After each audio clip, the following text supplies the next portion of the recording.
பெருநாளைக்கு தான் வட்டலாப்பம் செய்யணும்னு இல்லை, எப்போல்லாம் தோணுதோ அப்போல்லாம் செஞ்சு சாப்பிட்லாம். செம்ம டேஸ்ட்டாக இருக்கும். இந்த வட்டலாப்பம் செய்கிறதுக்கு நான் வந்து 7 முட்டை எடுத்திருக்கேன். இந்த 7 முட்டையும் நல்லா பீட்டரில் நான் வந்து பீட் பண்ணியிருக்கிறேன். உங்கள்கிட்ட பீட்டர் இல்லை அப்படின்னா நீங்கள் மிக்ஸி கூட யூஸ் பண்ணிக்கலாம். இப்போ இதில் ஒரு 1/4 கப் அளவுக்கு பால், 1/4 கப் மில்க் மேட் ஆட் பண்ணிவிட்டு 7 ஸ்பூன் அளவுக்கு சுகர் ஆட் பண்ணியிருக்கேன். ஒரு முட்டைக்கு 2 ஸ்பூன் கணக்கு, ஸோ 14 ஸ்பூன் ஆட் பண்ணணும்.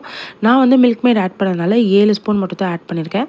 நல்லா நுரைச்சி வர அளவுக்கு நல்லா பீட் பண்ணிவிட்டு இப்போது நெய் தடவின பாத்திரத்தில் இந்த மாதிரி வடித்து ஆட் பண்ணிக்கோங்க.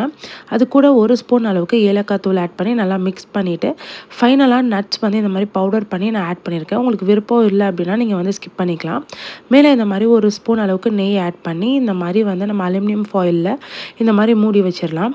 நான் இன்றைக்கி ரைஸ் குக்கரில் தான் பண்ணியிருந்தேன். ஆஸ் யூஷுவல் வாட்டர் ஆட் பண்ணி உள்ளே வந்துட்டு ஒரு ஸ்டாண்ட் மாதிரி வச்சு இதை வந்து செட் பண்ணிடுங்க. ரைஸ் குக்கர்னால நம்ம பக்கத்துலேயே நிற்கணும்னு அவசியம் இல்லை. அதுவாகவே குக் ஆனதுக்கப்புறம் கீழே இறங்கிடும்.